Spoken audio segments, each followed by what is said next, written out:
আলহামদুলিল্লাহি রাব্বিল আলামিন ওয়া আকিবাতুল মুত্তাকিন ওয়াস সালাতু ওয়াস সালামু আলা নাবিয়িনা মুহাম্মদ ওয়া আলা আলিহি ওয়া সাহবিহি ওয়া বা'দ।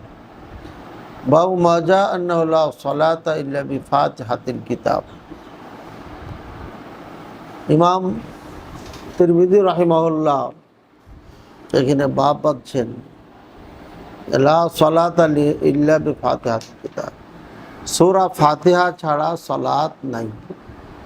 এটা এরপরে হাদিস উল্লেখ করেছেন পুরোটি ইবনু আবি উমর ও আলী ইবনু হজর।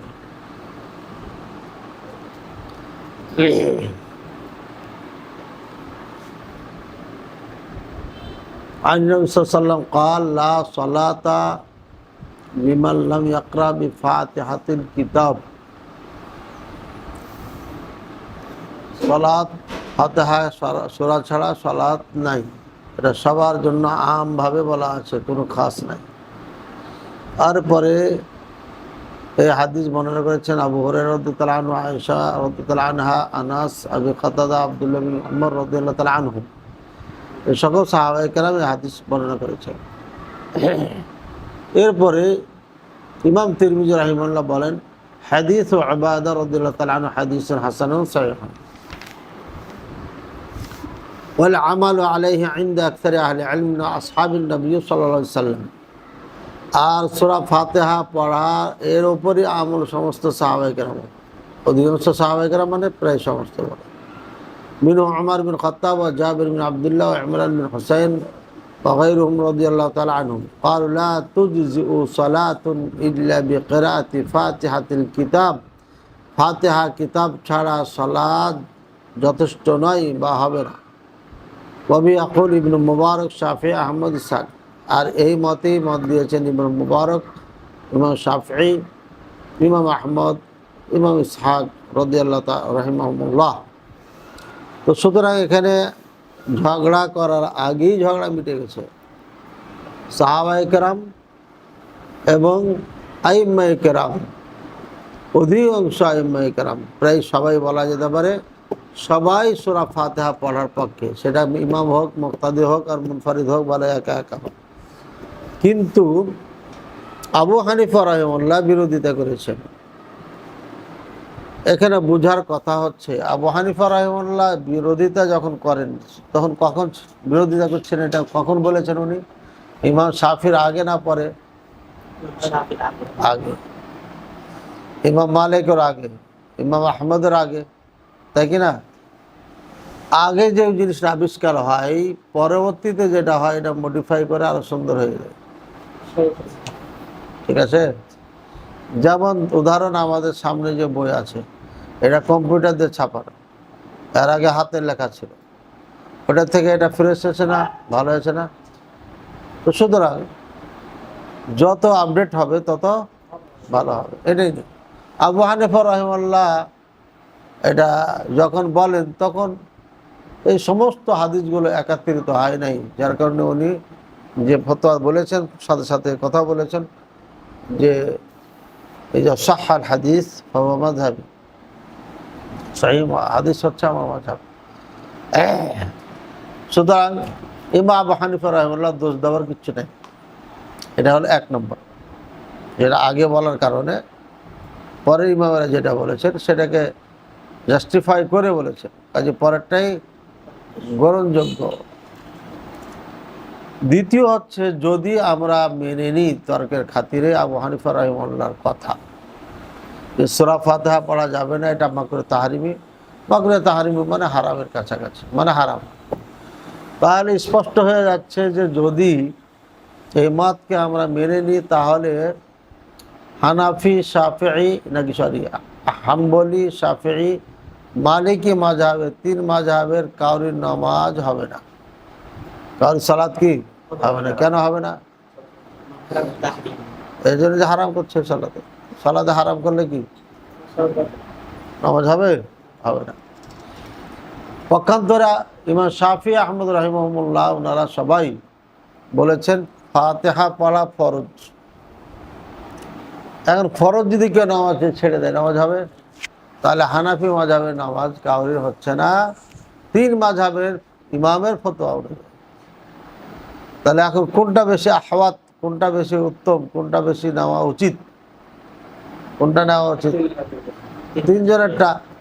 3 জন একদিকে গেছে, আবার এরা পরে এসছে, পরে যেটা হয় সেটা অবশ্যই ভালো হয়, এবং আগের মতকে সামনে রেখে তারা গবেষণা করে ফতোয়া দিয়েছে। এই জন্য 3 মাযহাবের ইমাম যেটা বলেছেন আমরা সেটা যদি নিয়ে নিই, তাতে সমস্যা কোথায়? কোনো সমস্যা আছে? সমস্যা নেই। এখানে মাযহাব মানার বিষয় আছে। কেউ বলেছে 4 মাযহাবের এক মাযহাব মানা ফরজ। নাউযুবিল্লাহি মিন যালিক। মাযহাব তৈরি হয়েছে 400 বছর পরে রাসূলুল্লাহ সাল্লাল্লাহু আলাইহি ওয়াসাল্লাম,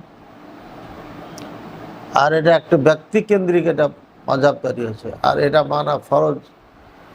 এটা হচ্ছে দলিলবিহীন, চাপাত জোরে বলা, এছাড়া আর অন্য কিছু না।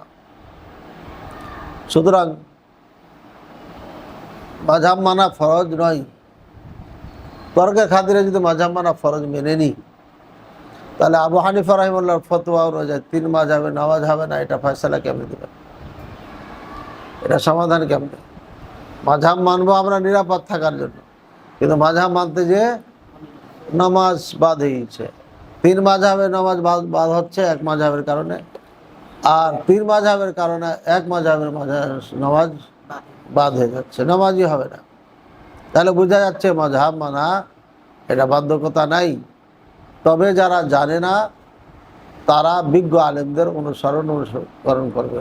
যারা ওলামায়ে কেরাম, তারা পূর্বের আলেমদের যে লিখিত বই আছে সেটাকে গবেষণা করে দেখে বুঝিয়ে মিলিয়ে দেখে ডিসিশন নেবে যে না এটাই কোরআন সুন্নাহর দিকে ধাপিত বেশি, আকরাব ইলা সুন্নাহ, ওটাকে গ্রহণ করবে সে, এবং ওটা জনগণকে বলবে।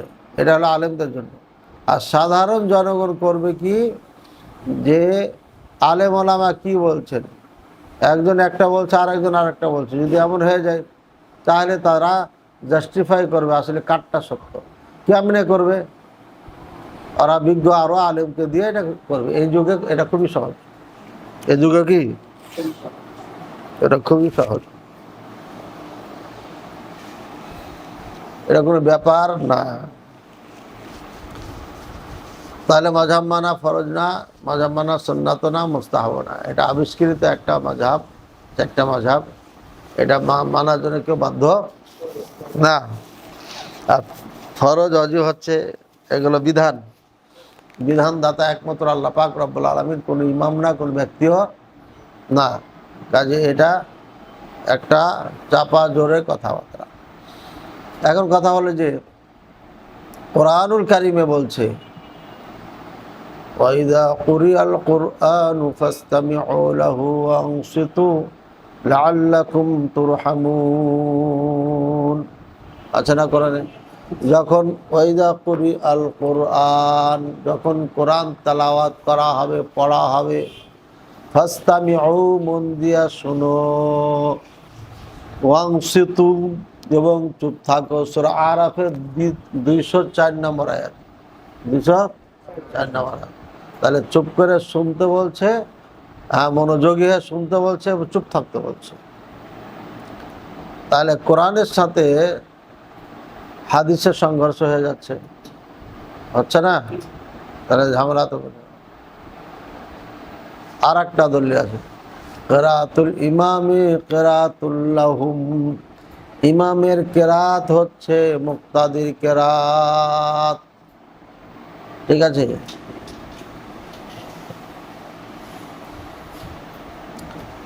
তাহলে সব মিলে আপনার একটা বড় ঝামেলায় পড়ে গেছে। তাহলে হাদিসের জব প্রথমে হলো, হাদিস যেটা বলা হয়েছে এটা জাবের আল জুফি রাহিমাহুল্লাহ থেকে বর্ণনাকৃত। আর জাবের আল জুফি সকল ওলামায়ে কেরামের সম্মতি কর্মে দুর্বল, কাজে এটা ক্যান্সেল। এবার থাকলো কোরআনের কথা। কোরআনে বলা হয়েছে যে কুরি আল কোরআন, কোরআন যখন পাঠ করা হবে তখন চুপ থাকে, 1 নম্বর কথা। আমরা যখন সালাত পড়ি ইমামের পিছনে জোরে কেরাত ইমাম পড়ছে, ওই সময় আহলে হাদিস মুক্তাদিগণ এরা কি জোরে জোরে কেরাত পড়ে ফাতিহা? আহলে হাদিস মুক্তাদিগণ এবং হানাফি মুক্তাদিগণের মাঝে কোনো পার্থক্য থাকে সূরা ফাতিহা পড়ার সময়? তাহলে দুই দলই তো চুপ থাকে, ঠিক আছে? শুনতে বলেছে, মনোযোগী হয়ে চুপ থাকতে বলেছে। এখন শুনবে কিভাবে? একদম মুখ বন্ধ করে নাকি মনে মনে পড়ে? মনে মনে পড়ে চুপ থাকা যায়। ওস্তাদ যা বলছে মনে মনে তার সাথে বলা, বক্তা যা বলছে তার সাথে মনে মনে বলা। হ্যাঁ, আমাদের গ্রামে একটা লোক ছিল, রেডিও ঘাড়ের ওপর রেখে দিত, আর জোরে পাওয়ার দিয়ে রেডি ছেড়া রেডির সাথে সাথে গান গাইত ও নিজে। তো যে গানটা ও একবার দুবার শুনে শিল্পীর সাথে সাথে বলতে পারে যে সারা জীবন সূরা ফাতিহা মুখস্থ করে ঠোঁটস্থ রেখেছে, ওকে পড়তে সমস্যা হবে? কোনো সমস্যা হবে না।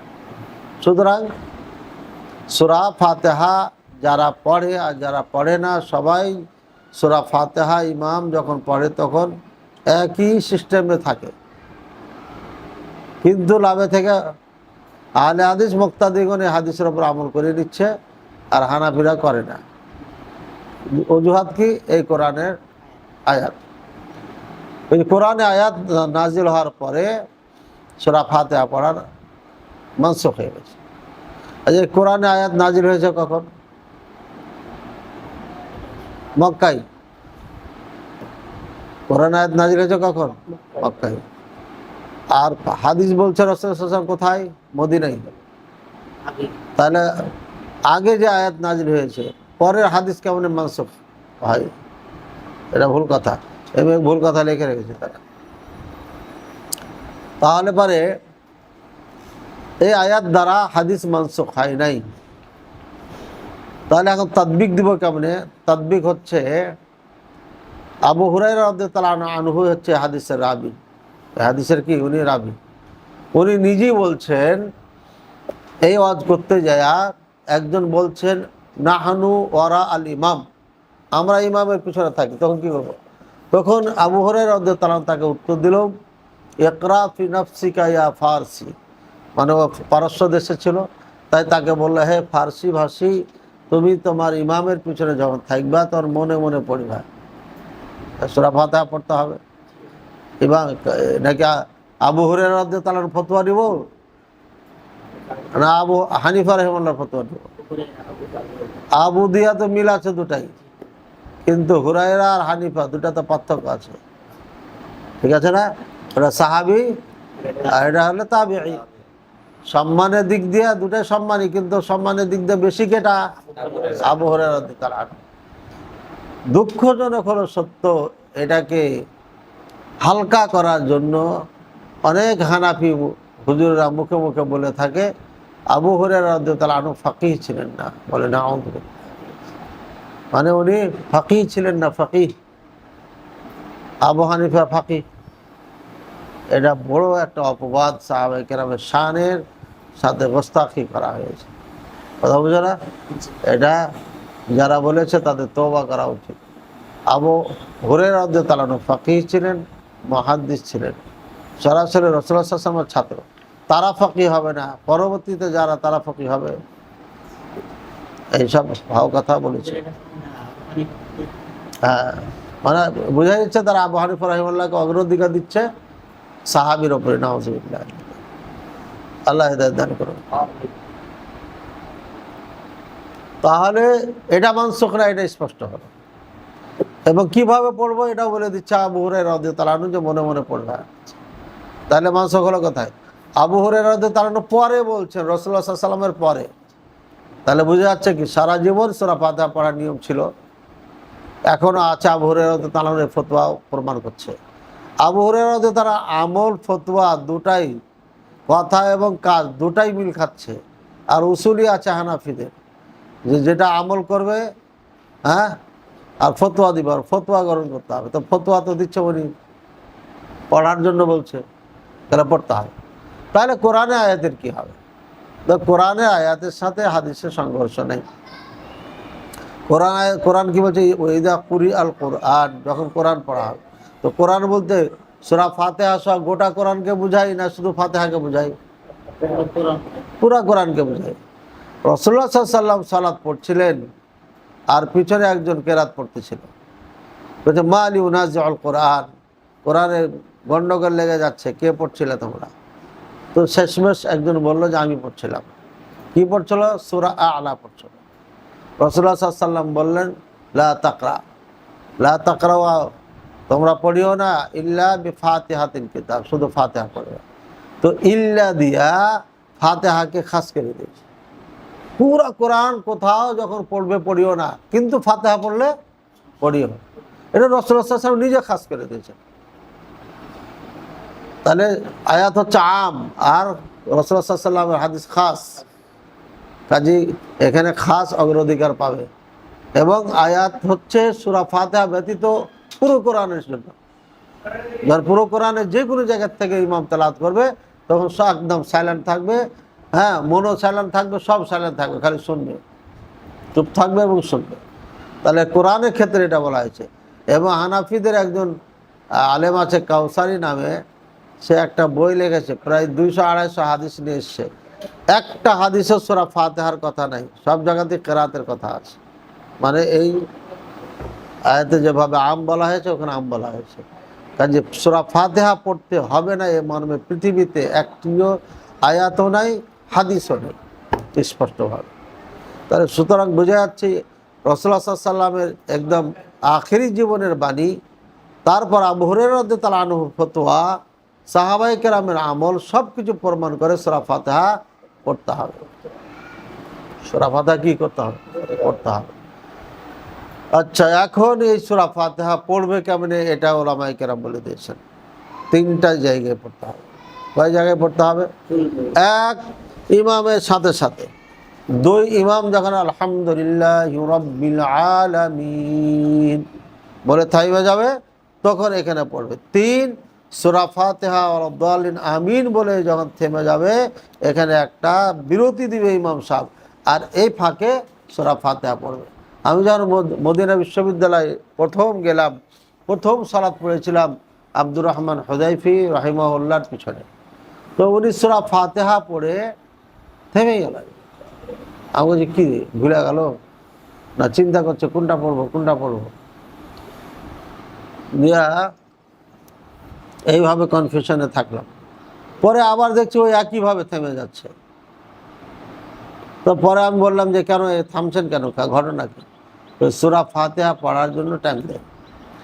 এবার আমি করলাম কি, উনি যখন পড়ায় তখন আর সূরা ফাতিহা ওনার সাথে পড়ি না, একদম শেষে সূরা ফাতিহা যেভাবে পড়ি আমি সেম ওই নিয়মে পড়ছি। পড়তে ওয়ালাদ-দাল্লিন আমিন যেমনই বলেছি তেমনই উনি কেরাত শুরু করেছেন। মানে স্বাভাবিকভাবে সূরা ফাতিহা প্রত্যেকটি মুসাল্লি যেন পড়তে পারে, এই জন্য টাইম আব্দুর রহমান হুযাইফি, উনি এই বর্তমান মসজিদে নববীর ইমাম এবং সব থেকে পুরানা ইমাম, প্রবীণ ইমাম, বয়োজ্যেষ্ঠ এবং সবার শ্রদ্ধাভাজন ইমাম, তিনি এই আমল এখনও করছেন। তাহলে বোঝা যাচ্ছে মদিনার মসজিদে সূরা ফাতিহার নিয়ম আজে না, রাসূলুল্লাহ সাল্লাল্লাহু আলাইহি ওয়াসাল্লাম থেকেও চালু আছে এখনো। বুঝতে পারলাম? তাহলে সূরা ফাতিহা পড়তে হবে, মর্মে আর কোনো সন্দেহর অবকাশ নাই। এই নিয়ে আরও অনেক কথাবার্তা আছে, এত প্রয়োজন মনে করছি না, যথেষ্ট মনে করছি, আশা করি ইনশাআল্লাহ। তো সুতরাং আমরা সূরা ফাতিহা পড়ব। এরপরে ওলামায়ে কেরাম একটু আবার মতনৈক্য করেছে যে আচ্ছা, ইমাম যখন জোরে কেরাত করবে, এটা তো 2 ধরনের কেরাত আছে, একটা জোরে একটা আস্তে। তো জোরে যখন কেরাত করবে তখন আমরা কি করব? তো একদল ওলামায়ে কেরাম বলেছেন যদি শুনে তাহলে আদায় হয়ে যাবে, শুনলো আদায় হয়ে যাবে, যদি না পারে। একদল ওলামায়ে কেরাম বলেছেন। কিন্তু বিশুদ্ধ মতে যেটা আমরা বললাম কোরআন হাদিসের আলোকে পড়ে নেওয়া এটাই উত্তম। এরপরে সিররি নামাজ যেগুলো আস্তে কেরাত পড়ায়, জোহর আসর, এগুলোতে পড়বে কিনা, এখানেও হানাফি মাযহাবে পড়বে না, নাউযুবিল্লাহ। ওটা তো গেল কোরআন আয়াত দিয়ে এটা বাদ দিতে চাচ্ছিল, এখন কিসের আয়াত দিয়ে বাদ দিবে ওরা? কিন্তু তারপরে ওরা গায়ের জোরে বলে জোহর আসর মানে ইমামের পিছনেই কেরাত পড়বে না। এটা সম্পূর্ণ গায়ের জোড়া কথা, দলিলবিহীন কথা। এবং যে সমস্ত দলিল আছে থঙ্ক দলিল দিয়ে তারা যুক্তি দিয়ে সহিহ হাদিসকে খণ্ডন করতে চায়, যেটা অনুমতি নাই, জায়েজ নাই।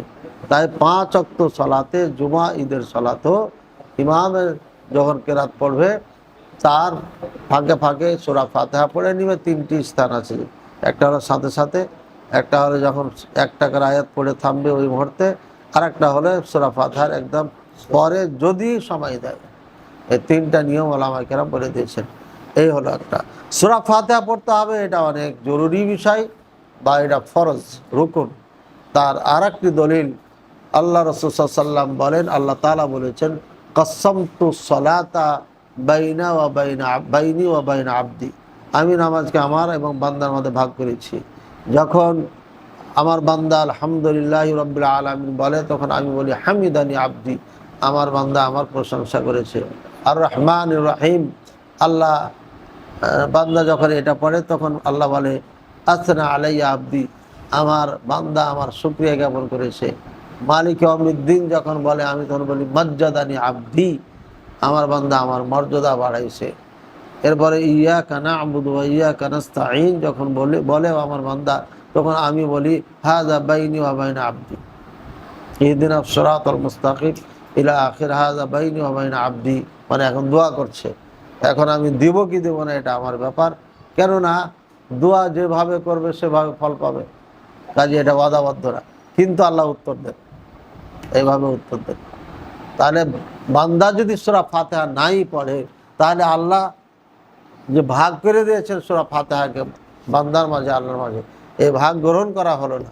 নিঃসন্দেহে এই বিশুদ্ধ হাদিসের বরখেলাফ চলে যাচ্ছে যারা ফাতিহা পড়তে নিষেধ করছে। এখন আবার দলিল দিয়েছে লা সালাতা লিমান লাম ইয়াকরা বিফাতিহাতিল কিতাব, যে লা সালাতা সালাত হবে না, এর মানে এটা না যে হবে না, বরঞ্চ হবে কিন্তু একটু দুর্বল হবে। কারণ অন্য হাদিসে আছে যে মান লাম ইয়াকরা সূরা ফাতিহাতিল কিতাব, যে ব্যক্তি সূরা ফাতিহা নাকি যে ব্যক্তি সূরা ফাতিহা পড়বে না সালাতু খিদাজুন খিদাজুন, এভাবে একটা হাদিস আছে। হ্যাঁ, তো এই হাদিস দ্বারা বোঝা যাচ্ছে মানে অসম্পূর্ণ অসম্পূর্ণ অসম্পূর্ণ। তাহলে বোঝা যাচ্ছে যে পড়লে সূরা ফাতিহা পড়লে মান লাম ইয়াকরা বিফাতিহাতিল কিতাব ফাসালাতুহু খিদাজুন খিদাজুন গায়রু তামাম, কমপ্লিট হয় না। তাহলে বোঝা যাচ্ছে যে এখানে পরিপূর্ণতা পায় যদি সূরা ফাতিহা পড়ে। তাহলে সূরা ফাতিহা পড়ার পরে যদি পরিপূর্ণতা পাই, তাহলে আমি কেন পড়ব না? ওরা বলছে নফির কামাল, নফির সেহানা, মানে হবি না সালাত এটা নয়, বরঞ্চ নফির কামাল, পরিপূর্ণতা হবে না, এটা আল্লাহ রাসূল সাল্লাল্লাহু আলাইহি ওয়াসাল্লাম বলছেন। সুতরাং আমরা সূরা ফাতিহা পড়ে পরিপূর্ণতা করব। ঠিক আছে, আল্লাহ তাআলা আমাদের সবাইকে বুঝার এবং আমল করার তৌফিক দান করুন।